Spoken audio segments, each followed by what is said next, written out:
বড় জোট কখনো হয়নি, কখনো না, নেভার, কোনোদিনও না। ইসলামের ইতিহাস কেন, হিউম্যান হিস্ট্রির ইতিহাসে কখনো ইহুদি খ্রিস্টান এবং মুশরিকদের এরকম ঐক্য জোট হয়নি যেটা সুপরিকল্পিতভাবে টার্গেট করছে তাদেরকে যারা ইসলাম ফলো করতে চায়। আপনি দেখবেন প্রতিটা কান্ট্রি যেখানে ইসলামিক কান্ট্রি যেখানে আক্রমণ করা হয়েছে তাদের অনুমতি নিয়েই করা হয়েছে, তাদের অনুমতির বাইরে কিছু করা হয়নি। তাদের রেজলিউশন পাস করা হয়েছে, তারপরে আক্রমণ করা হয়েছে ইরাক, তারপরে আফগানিস্তান, তারপরে দেখেন এই যে সিরিয়া, এই যে লেবানন, জর্ডান, এই যে আপনার বলেন কাশ্মীর বলেন, উইঘুর বলেন, সব জায়গায় ওদের রেজলিউশন নিয়েই কাজ করা হয়েছে। এরকম একটা অ্যালায়েন্স এই বিশ্বে কোনোদিনও ছিল না। এরকম একটা মানে প্যাটার্ন কি বলবো, যেটাকে একটা বলি আমরা ফান্ডামেন্টাল বেস কুফফারদের কখনো ছিল না। এবং আপনি এখন চাইলেও একটা ইসলামিক স্টেট কায়েম করতে পারবেন না। যেখানেই করতে যাবেন ওরা আপনাকে ফেটো দিবে এবং ওরা আপনার ভিত্তি গুড়িয়ে দিবে। ইসলামিক স্টেট তো দূরের কথা, তারা যদি জানতে পারে কোনো জায়গায় ইসলামিক রেভলিউশনের চেষ্টা করা হচ্ছে, দেন তারা সেখানে মুভ করবে। তাই যতক্ষণ পর্যন্ত এই বিশ্বে ওই নিউক্লিয়ার ওয়ার না হচ্ছে, যেটা আমাদের কাঙ্ক্ষিত, যেটা হওয়ারও দরকার আছে, কারণ জালেমের পতনের জন্য একটা প্যাটার্ন চেঞ্জিংয়ের দরকার হয়, সেটা আল্লাহ পাক এটা দিয়ে করবেন ইনশাআল্লাহ। এটা না হওয়া পর্যন্ত এই প্যাটার্নগুলো কখনো ধ্বংস হবে না, ইল্লা মাশাআল্লাহ। ঈসা আলাইহিস সালাম যখন আসবেন, নিঃসন্দেহে তিনি জাতিসংঘের সদস্য পদ অর্জন করার জন্য অ্যাপ্লিকেশন করবেন। আপনার কি তাই মনে হয়? নিঃসন্দেহে তিনি ডলার দিয়ে কেনাবেচা করবেন না। আপনার কি তাই মনে হয় তিনি করবেন? আপনার কি মনে হয় যে তিনি ইমাম মাহাদিকে সাথে নিয়ে ইউনাইটেড নেশনসে যাবেন, সেখানে বক্তব্য দিবেন? জি না, এগুলো থাকবে না। অল্প সময় পরেই দেখবেন এটা চলে গেছে। 3 নাম্বার, 4 নাম্বার আমি শেষ করছি একটু কুইকলি, এই সময়টুকু আমার সাথে থাকুন, অল্প সময় শেষ করছি ইনশাআল্লাহ। 4 নাম্বার গ্লোবাল রিবা। এবার দেখেন গ্লোবাল রিবা, সুদ। মানুষ সুদ খেয়েছে আগে, মানুষ সুদ খায়নি তা না। পশ্চিমের ওই এথেন্সের সুদ ছিল, ওই এথেন্সের রোমক সভ্যতায় ডেমোক্রেসি ছিল, কিন্তু ওই ডেমোক্রেসি এবং ওই রিবা গ্লোবালি ছড়িয়ে যায়নি সারা বিশ্বে। আমার কথা কি বুঝতে পারছেন? গ্লোবাল ইউনিভার্সাল সুদ মানুষ কখনো খায় নাই। এখন পুরো বিশ্বের অর্থনীতিটা সুদভিত্তিক। আপনি এককভাবে, একক রাষ্ট্রভাবেও, এককভাবে বলতে বোঝাচ্ছি ব্যক্তিগতভাবে বা আপনার ফ্যামিলি বা আপনার রাষ্ট্র, এই গ্লোবাল রিবা থেকে বের হতে পারবেন না, পসিবল না। মানুষ বলে হ্যাঁ রিবা কিয়ামতের আলামত, নবীজি বলে গেছেন, কিন্তু রিবা তো আগেও ছিল। তাদের উদ্দেশ্যে আমি বলবো রিবা আগেও ছিল সত্যি, কিন্তু গ্লোবালাইজেশন ছিল না রিবার। একদম পুরো ওয়ার্ল্ড একসাথে সুদ খাচ্ছে এমনটা ছিল না। নবীজি বলেছিলেন, কি বলেছিলেন? ওই যে বারবার বলি আমি হাদিসগুলা, রিবা যে খায় সে মায়ের সাথে জিনা করে, রিবা যে নেয়, যে খায়, যে সাক্ষী থাকে, যে লিখে রাখে, সবার উপর আমি লানত করেছি, অভিশাপ দিয়েছি। নবীজি বলে গেছেন সুদ যে খায় সে আল্লাহ এবং তার রাসূলের সাথে যুদ্ধ করছে। সুদ যে খায় বা সুদের সাথে যারা সম্পৃক্ত তারা আল্লাহ এবং তার রাসূলের সাথে যুদ্ধ করছে। সূরা বাকারায় আছে না 285, 276 এই আয়াতগুলোর মধ্যে 79। এই পুরো বিশ্বই এখন আল্লাহ এবং তার রাসূলের সাথে যুদ্ধ করছে। আপনি আমি সবাই, ইনক্লুডিং আমাদের স্টেট, সবাই, প্রতিটা স্টেট, প্রতিটা ইসলামিক, প্রতিটা মুসলিম কান্ট্রি, প্রতিটা সেকুলার কান্ট্রি, প্রতিটা ডেমোক্রেটিক কান্ট্রি আল্লাহ এবং তার রাসূলের সাথে যুদ্ধ করছে রিবার মাধ্যমে। এই রিবার গ্লোবালাইজেশন হিস্ট্রিতে কখনো ছিল না। আপনি ঘেটে দেখেন, মানুষ সুদ খেয়েছে মক্কায়, ওই মক্কায়, মানুষ সুদ খেয়েছে মদিনায়। সুদ বিশ্বের একটা জায়গা থেকে ছড়িয়ে দিয়ে সারা বিশ্বকে সুদের আন্ডারে নিয়ে আসা হয় নাই। এটা এখন হচ্ছে কোথা থেকে হচ্ছে? ওই জেরুজালেম থেকেই হচ্ছে, ওই ইসরায়েল থেকেই হচ্ছে। প্রথমে ব্রিটেন ওদের যে ব্যাংকিং সিস্টেম ওইটা লঞ্চ করেছিল এবং ওদের ব্যাংকিং সিস্টেম দিয়ে সারা বিশ্বের মানুষকে তারা সুদ খাইয়েছে যখন ওরা শাসন করেছে। এখন আমেরিকা ওদের ব্যাংকিং সিস্টেম, ওদের যে ওয়ার্ল্ড ব্যাংক আছে, ওদের IMF আছে, এর থ্রু দিয়ে তারা সারা বিশ্বকে সুদ খাওয়াচ্ছে। এরপরে আসবে ইসরায়েলের ব্যাংক, অপেক্ষা করতে থাকেন। এরপরে আমেরিকার ব্যাংক কলাপস করবে এবং সামনে আসবে ইসরায়েলের ব্যাংক, এবং ইসরায়েলের ব্যাংক সারা বিশ্বকে ইলেকট্রনিক মানি দিবে। ইসরায়েলের ব্যাংকিং সিস্টেম সারা বিশ্বের কাগজের টাকাগুলোকে সরিয়ে ফেলবে এবং তারা সারা বিশ্বের মধ্যে ইলেকট্রনিক মানি ছড়িয়ে দিবে। টাকা আপনি ধরতেও পারবেন না, ছুঁতেও পারবেন না, আপনি খালি পাঠাতে পারবেন এক জায়গা থেকে আরেক জায়গার মধ্যে। এবং এটা সবচেয়ে ডেঞ্জারাস মানি। আপনার সম্পদ মুহূর্তের মধ্যেই দেখবেন যে শেষ, আপনি পথে বসে যাবেন। আমি বলেছি অনেক আগেই, কথা মূল্যায়ন অনেকে করে না, তাদের জন্য আফসোস করা ছাড়া আমার কিছু করার নাই, যে বড় বড় রাষ্ট্রগুলো দেউলিয়া হয়ে যাবে যদি ইসরায়েলের এই ইলেকট্রনিক ব্যাংকিং সিস্টেম নামে সামনে। বিশ্বাস করেন অনেক ব্যাংকার পর্যন্ত কথাটা এখন স্বীকার করেন যে হ্যাঁ, ব্যাংকিং সিস্টেম চেঞ্জ হচ্ছে। আমরা বলেছিলাম যে ব্যাংকিং সিস্টেম কলাপস করবে, একজন ব্যাংকার আমাদেরকে বলেছেন যে ব্যাংকিং সিস্টেম কলাপস করেনি কেন সেটাই তো আমার বুঝে আসছে না। এটা একজন ব্যাংকারের কথা। এই ব্যাংকিং সিস্টেম, রিবা ভিত্তিক সুদ ভিত্তিক ব্যাংকিং সিস্টেম দিয়ে তারা পুরো বিশ্বটাকে একসাথে সুদ খাওয়াচ্ছে, একসাথে। এই সুদের গ্লোবালাইজেশন হিস্ট্রিতে কখনো ছিল না। আপনি পড়াশোনা করেন, যাচাই বাছাই করেন, দেখেন আমার কথা সত্য না মিথ্যা। যদি সত্য হয় আপনি মেনে নেন, যদি মিথ্যা না হয় প্লিজ আমাকে কারেক্ট করবেন। এটা 3 নাম্বার। আরেকটা কথা বলি এখানে, যে আল্লাহ যেটাকে হালাল করেছেন আমরা যদি সেটাকে হারাম করি, আর আল্লাহ যেটাকে হারাম করেছেন লাইক রিবা, আমরা যদি ওইটাকে হালাল করে নেই, এই পাপটাকে আল্লাহ পাক বলেছেন শিরক। সূরা তাওবা 31 নম্বর আয়াত পড়ে দেখবেন, আল্লাহ পাক এই পাপটাকে বলেছেন শিরক। এই পুরো ওয়ার্ল্ড এখন শিরকের উপর দাঁড়িয়ে আছে, বিকজ আপনি আল্লাহর হারাম রিবাকে হালাল করে নিয়েছেন, আল্লাহর হারাম মদকে হালাল করে নিয়েছেন, আল্লাহর হারাম জিনাকে হালাল করেছেন, আল্লাহ বিরোধী সমস্ত আইনগুলোকে উঠিয়ে দিয়েছেন এবং ইসলাম বিরোধী আইনগুলোকে বাস্তবায়ন করেছেন। শিরকের গ্লোবালাইজেশন আগে ছিল না, এটা একটা পয়েন্ট মনে রাখবেন। শিরকের গ্লোবালাইজেশন, এটা 4 নম্বর পয়েন্ট, শিরকের গ্লোবালাইজেশন। এর একটা হাদিস বলবো, নবী করিম সাল্লাল্লাহু আলাইহি ওয়াসাল্লাম বলেছেন, আদম আলাইহিস সালাম যখন কিয়ামতের মাঠে উঠবেন তখন তাকে আল্লাহ পাক বলবেন জাহান্নামীদেরকে আলাদা করে দাও তোমার সন্তানদের মধ্য থেকে। তিনি বলবেন কতজনকে? আদম আলাইহিস সালামকে বলা হবে 1999 জনকে জাহান্নামের জন্য আলাদা করে দাও। বুঝতে পারলেন হাদিসটা? 1999 জনকে জাহান্নামের জন্য আলাদা করে দাও, একজন যাচ্ছে জান্নাতে। নবী সাল্লাল্লাহু আলাইহি ওয়াসাল্লাম বললেন এই একজন হচ্ছে আমার উম্মার মধ্য থেকেই বেশি হবে, আর বাকি যারা জাহান্নামে যাচ্ছে ওরা ইয়াজুজ এবং মাজুজ এদের মধ্য থেকে বেশি হবে। এরা কোনো মনস্টার নয়, এরা কোনো দৈত্য দানব হলিউডের মুভির মতো না, তারাও হিউম্যান বিইং, তারাও মানুষ। ঈসা আলাইহিস সালামের সময় তাদের দ্বিতীয় দলটা বের হবে, যারা বলবে যে এই তাবারিয়া হ্রদের পানি শেষ হয়ে গেছে, পৃথিবীতে কোনো পানি পাচ্ছি না। যাই হোক, এখানে একটা কথা বলতে চাচ্ছি, সেটা হচ্ছে দেখেন এতগুলো মানুষ যে জাহান্নামে যাবে, হাজারে জাহান্নামে মানুষ কেন যাবে? এতগুলো মানুষ কেন জাহান্নামে যাবে? উত্তরটা খুব সিম্পল, উত্তরটা সূরা নিসার মধ্যে আছে। আল্লাহ পাক বলেছেন আমি আমার সাথে শিরিকের গুনাহ মাফ করব না, বাকি সমস্ত গুনাহ আমি যাকে ইচ্ছা মাফ করে দেব। আল্লাহ পাক বলেন এটা, ইন্নাল্লাহা লা ইয়াগফিরু আন ইউশরাকা বিহি ওয়া ইয়াগফিরু মা দুনা যালিকা লিমান ইয়াশা। আল্লাহ পাক তার সাথে শিরিকের গুনাহ মাফ করবেন না, এছাড়া যে কোনো গুনাহ আল্লাহ পাক যাকে ইচ্ছা মাফ করতে পারেন। তাহলে প্রশ্ন, ওই 99% মানুষের আমল নামায় কোন পাপটা থাকতে পারে? সিম্পল, কি? শিরক। তার মানে ওই যে মানুষগুলো জাহান্নামে যাচ্ছে তারা শেষ জামানার মানুষ হবে বেশিরভাগই, কারণ শেষ জামানায় ইউনিভার্সাল শিরক চলছে। ইউনিভার্সাল শিরক কখনো চলে নাই, নো। হিস্ট্রিতে ইউনিভার্সাল শিরক মানে পুরো বিশ্ব জুড়েই শিরক। অর্থনীতিতে শিরক, আপনার দেখবেন এডুকেশন সিস্টেমে শিরক, আপনার পলিটিক্সের শিরক, বিধানের শিরক, সংবিধানের শিরক। আপনি দেখবেন যে জেনা, মদ, এটা ওইটা, আল্লাহ বিরোধী আইন কানুন সব কিছুর মধ্যে দেখবেন আল্লাহ যেগুলো হালাল করেছেন সবাই সেটাকে হারাম করছি, আল্লাহ যেটাকে হারাম করেছেন সবাই সেটাকে হালাল করছে। এটাই শিরক, এটাই বড় শিরক।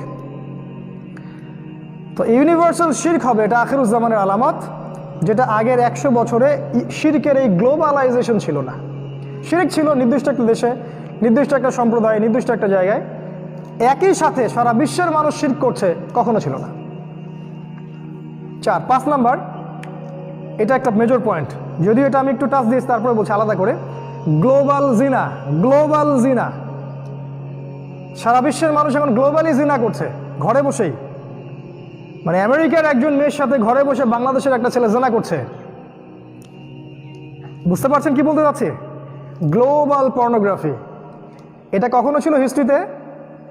যারা বলেন যে আখিরুজ্জামান এটা না, তাদেরকে বলবো যে 2 চোখ দিয়ে বিশ্বকে দেখেন। আপনার ইন্টারনাল চোখটা বন্ধ হয়ে গেছে, ইন্টারনাল চোখটা খুলে বিশ্বকে দেখেন, বুঝতে পারবেন। মানুষ জিনা করেছে, আমরা অস্বীকার করছি না। মক্কায় জিনা করেছে, মানুষ আগেও জিনা করেছে। প্রাচীন রোমক সভ্যতায় জিনা ছিল, অ্যাথেন্সে জিনা ছিল, চাইনিজদের মধ্যে জিনা ছিল, ওইদিকে রেড ইন্ডিয়ানদের মধ্যে জিনা ছিল, এবং বনু ইসরায়েলের মধ্যেও জিনা ছিল। বাট মানুষ গ্লোবালি কখনো জিনা করে নাই। এই পর্নোগ্রাফির মাধ্যমে ওই পশ্চিমা সভ্যতা থেকে সারা বিশ্বে জিনা ছড়িয়ে দেওয়া হয়েছে। দেখেন, পর্নোগ্রাফির মাধ্যমে। পর্নোগ্রাফি আপনাকে ভিতর থেকে উগ্র করে তুলবে, অমানুষ করে তুলবে, পশু করে তুলবে। মানুষের হিতাহিত জ্ঞানটা বিলুপ্ত হয়ে যাবে। তখন একটা কাজিন, তাকেও মনে হবে যে তাকে ভোগ করি। রাস্তার একটা মেয়ে যদি হেঁটে যায়, মনে হবে একটা ভোগের বস্তু। তার দিকে আপনি সম্মানের দৃষ্টি দিয়ে আর দেখবেন না, তার দিকে আপনি দেখবেন ভোগের দৃষ্টি দিয়ে। এই দৃষ্টির পরিবর্তন দেখেন। রিয়েল লাভ বলে একটা কথা আছে না, ভালোবাসা। একটা মেয়ের সাথে যখন প্রেম হয়ে যায়, ভালোবাসা হয়ে যায়, আপনার স্ত্রীর সাথে বিয়ের প্রথম রাত থেকে দেখবেন একটা ঐশ্বরিক ভালোবাসা সৃষ্টি হয়ে যায়।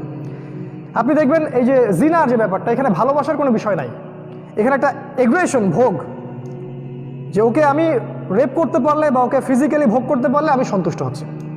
এই যে উগ্রতা, পশুত্ব ছড়িয়ে দেওয়া হয়েছে, এটা কিন্তু পরিকল্পিত। ওই কোন সভ্যতা থেকে? ওই পশ্চিমা সভ্যতা থেকে। ওই ব্রিটেন, ওই আমেরিকা, ওই জার্মানি, ওই ফ্রান্স, ওই দেখবেন ইসরায়েল, এরাই হচ্ছে এর মূল হোতা। এই ইউনিভার্সাল পর্নোগ্রাফি কিন্তু বাংলাদেশ থেকে ছড়ায় নাই, তাই না? এটা চাইনিজ থেকে ছড়ায় নাই। পরে এরা সারা বিশ্বে এটা ছড়িয়ে দিয়েছে, এবং সারা বিশ্বের মানুষ যেহেতু ওদের দাস, ওরা এটাকে মেনে নিয়েছে। ধর্ষণ ঠেকানোর জন্য কত কি না করা হয়, কিন্তু পর্ন সাইটগুলোকে বন্ধ করা হয় না। এটা ওই যে একজন মজা করে বলে যে ঘরের দরজা খোলা রেখে জানালা বন্ধ করে দেওয়ার মতো আর কি। এটা একটা পয়েন্ট। সময় কম আছে, আমি শর্ট করে আনছি। ইউনিভার্সাল জিনা এই পর্নোগ্রাফির মাধ্যমে এটা কখনো ছিল না।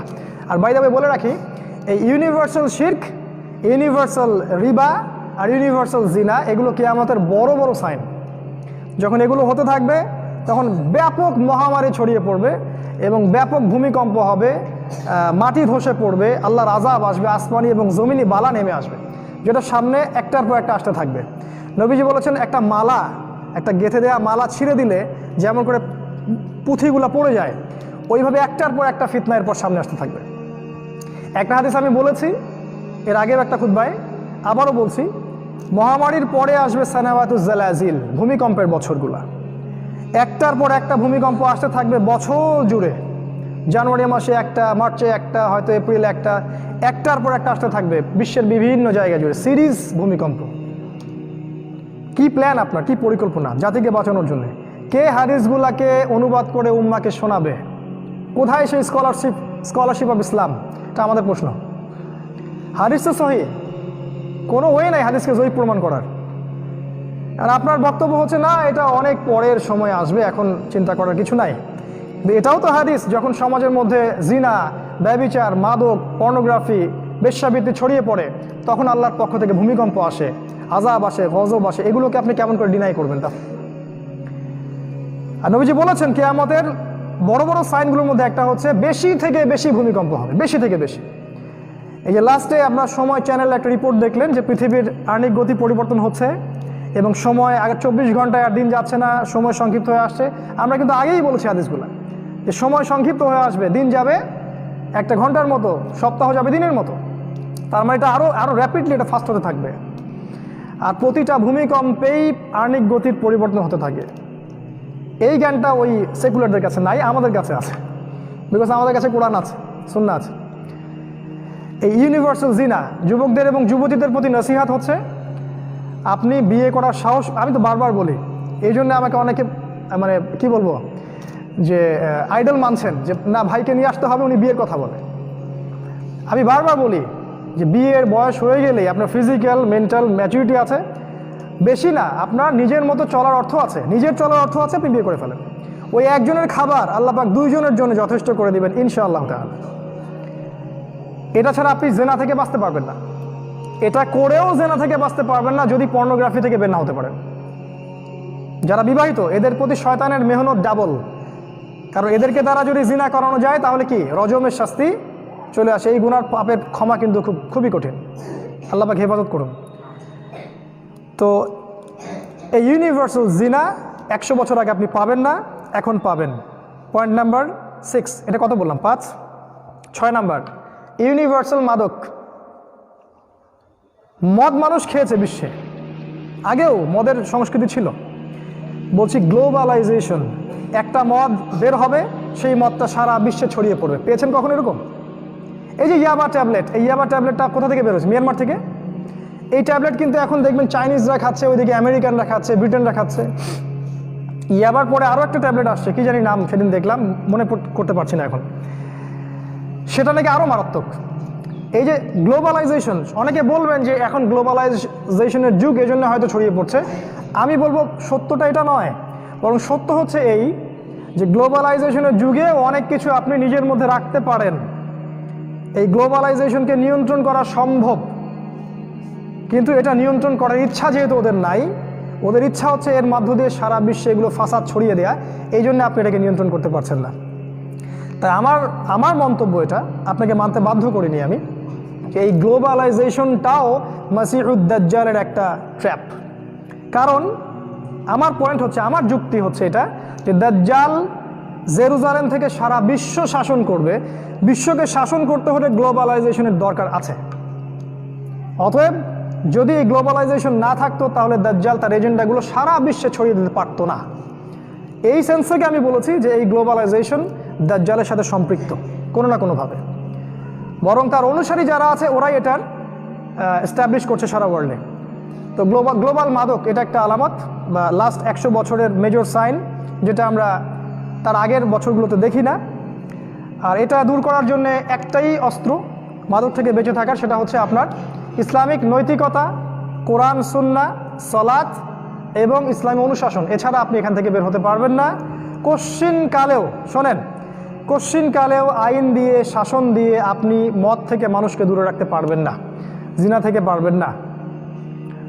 আপনাকে তাদের মনোজগৎটাকে পরিবর্তন করতে হবে। আর এই পরিবর্তনের সবচেয়ে বড় অস্ত্র হচ্ছে আল কোরআন।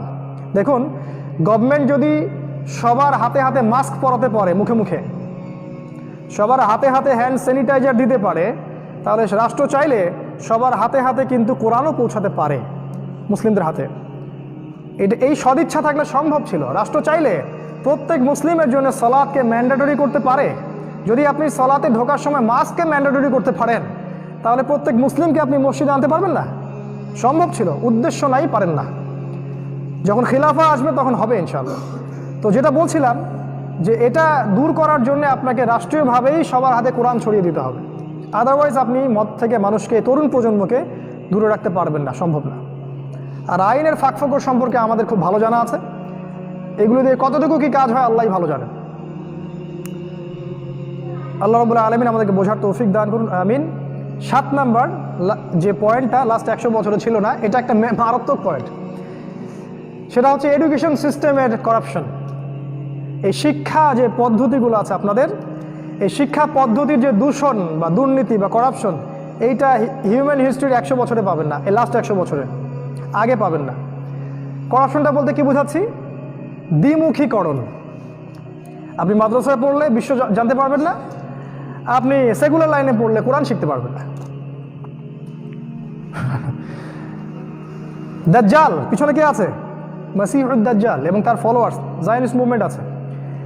আপনি মাদ্রাসায় 15 বছর পড়েন, আমার মনে হয় না যে আপনি 15টা ইসলামিক রাষ্ট্রের রাজধানীর নাম বলতে পারবেন, বা 15টা দেশের মুদ্রার নাম বলতে পারবেন, বা 15টা দেশের রাষ্ট্রপ্রধানের নাম, বা এই নর্মাল যেগুলো আমরা বিসিএস করার জন্য করি আর কি, এগুলো পারবেন না। 15 বছরে আপনি প্রতি মাসে কারেন্ট অ্যাফেয়ার্স পড়েছেন কি না আমার জানা নাই, সম্ভব? পসিবল না। ওখানে তো বললাম হিস্ট্রি নাই, ইসলামের হিস্ট্রি নাই, ইকোনমিক্স নাই, ইসলামিক ফিলোসফি নাই, জিও পলিটিক্স নাই, এবং ইসলামিক পলিটিক্সও নাই। মেজর সাবজেক্টগুলো নাই। জানি না কিভাবে এই সিস্টেমটা দাঁড়িয়ে আছে, আল্লাহ ভালো জানেন। তো এই দিকে যদি আসেন, সেকুলার সিস্টেমের দিকে, এখানে আপনি 20 বছর পড়েন, এই 20 বছরে আপনি তো কোরআনের 20টা সূরা পড়তে পারবেন না, 20 জন সাহাবীর নাম আপনি শিখবেন না, তাদের আকীদা মানহাজ জানবেন না, আপনি ইভেন ঈমান ভঙ্গের কারণ কি, ওযু ভঙ্গের কারণ কোনগুলা, এগুলো হয়তো টুকটাক জানতে পারেন। আপনার রাসূল সাল্লাল্লাহু আলাইহি ওয়াসাল্লামের জীবনী, আপনার ধরেন এই যে ইসলামিক ফিকহ বা হাদিসে 40 40টা হাদিস, বেসিক বই মিশকাত, রিয়াদুস সালেহিন, কোরআনের একটা তাফসির, এগুলো শিখতে পারবেন না। এদিকে আপনি পড়াশোনা করেছেন 25 বছর 30 বছর। এই যে সিস্টেমের যে দ্বিমুখীকরণ, এটা লাস্ট 100 বছরে ছিল না কিন্তু। বিশ্বাস করেন, ইসলামিক সভ্যতার বাইরেও যে সভ্যতারা ছিল তারাও এমন একটা জ্ঞান চর্চা করতো যে জ্ঞানটা ছিল মৌলিক এবং যে জ্ঞানটা শিকড় থেকে সব শাখা প্রশাখা বের হতো।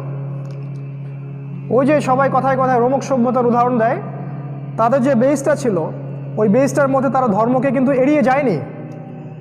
তারা সেকুলার সিস্টেমের সাথে ধর্মকে একসাথে নিয়ে একটা এডুকেশন সিস্টেম দাঁড় করিয়েছিল। চাইনিজদের সভ্যতা অনেক প্রাচীন, দেখবেন ওদের সাথে ধর্মের সাথে সম্পৃক্ততা আছে। ইসলাম না হোক বুদ্ধিজম, ধর্মের সাথে সম্পৃক্ত আছে এবং এই ধর্মের সাথে সম্পৃক্ততা দিয়েই তারা অন্যান্য সাবজেক্টগুলো পড়াশোনা করত।